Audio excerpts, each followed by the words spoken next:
Hey, thanks for tuning in. I have another of those 1 to 10 scale questions for you.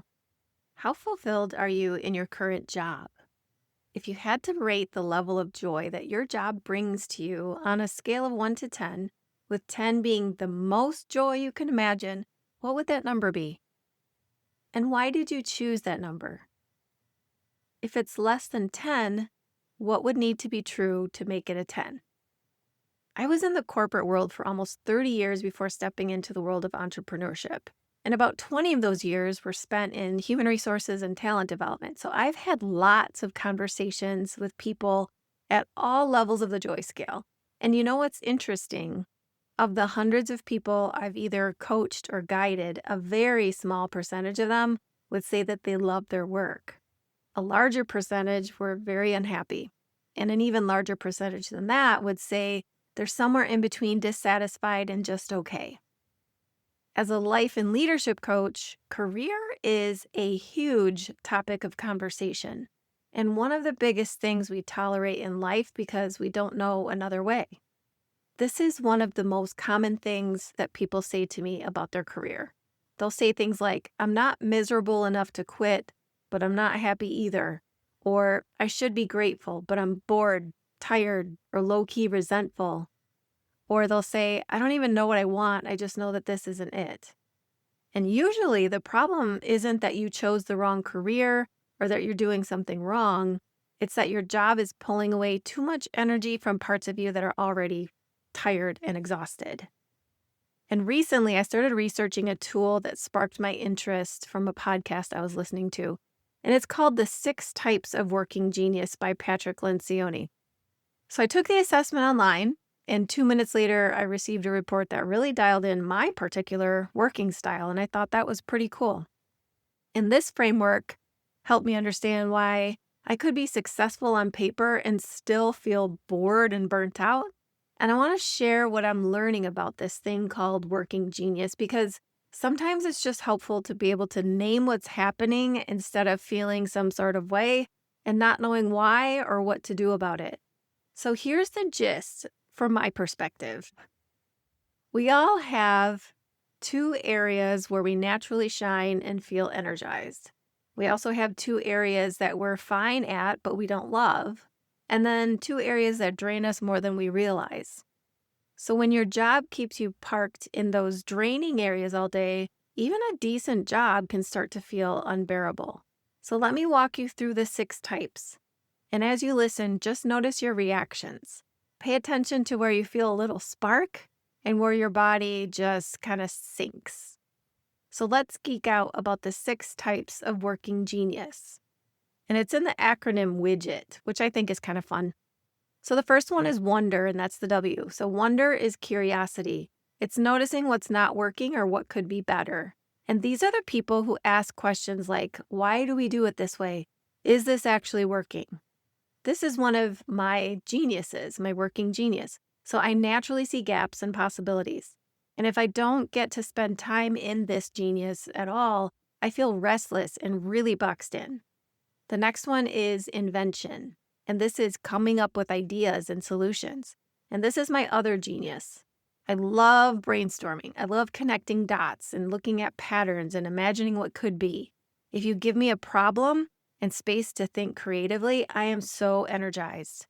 But if you give me endless execution with no creativity, I will shut down. The next one is discernment. Discernment is gut instinct and judgment, knowing what ideas are solid and which ones aren't. People who have this as a strength just know. They might not always be able to explain it, but their instincts are usually right. They're great sounding boards and trusted voices. The next one is galvanizing, and this is about rallying people and creating momentum. These people really get others excited. They bring energy. They move things forward because people want to follow them. And they don't just believe in ideas, they help other people believe too. The next one is enablement. So this is helping, supporting, and responding to needs. These people are generous and dependable. They're the ones that everybody goes to for help. And this is actually one of my frustration areas. And it's not because I don't care. It's because constant responding and fixing and rescuing drains me if it becomes my whole role. I like to teach you and guide you, but not do it for you. And the last one is tenacity. Tenacity is follow through. It's finishing things. It's staying with a task until it's done. And these people feel satisfied checking things off and getting things across the finish line. This is my other frustration area. So long stretches of detail work and execution exhaust me fast. I have to have creativity. So let's talk about what to do if you're unhappy in your job. If you're feeling stuck, here's a few questions to consider. Am I spending most of my day in my frustration zones? Do I rarely get to use my natural strengths?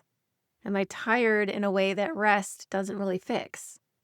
Sometimes the answer isn't quitting your job tomorrow. Sometimes it's making small but meaningful shifts.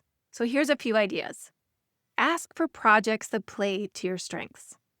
Trade tasks with someone who actually enjoys what drains you. Batch the frustrating stuff instead of letting it take over your whole entire day. Name your strengths so others know how to work with you. Even small changes can make work feel a lot lighter. And if you lead people, this next part is important. When someone is disengaged, it's easy to assume it's an attitude problem. A lot of the time, it's not an attitude problem, it's an alignment problem. So instead of asking, why aren't they more motivated? Try asking, where does this person naturally bring energy? Where are they spending most of their time right now? And are we, as an employer, unknowingly burning them out?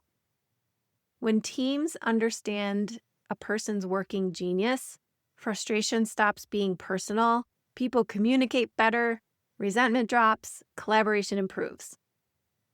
Let's talk about why I love combining this with the MBTI. Working genius shows how you contribute, and then MBTI shows how you experience the world. Your Myers-Briggs Type Indicator helps explain things like how you make decisions, how you handle stress, how you communicate, what environments help you thrive. And when I use these together in coaching, people stop asking, what's wrong with me? And they start asking what actually fits me. And that is the question that changes everything. So if you're stuck in a job that you don't love and you don't know what to do, here's what I want you to hear. You're not lazy, you're not dumb, and you're not broken. It's probable that you're misaligned, and that makes it difficult to feel motivated and engaged at work. The good news is alignment can be learned. If this resonated, I'd love for you to explore your working genius. I'd love for you to learn your MBTI and reach out to talk through what's next for you or your team. You deserve work that doesn't drain the life out of you just to get through the day. So until next time, please be kind to your mind.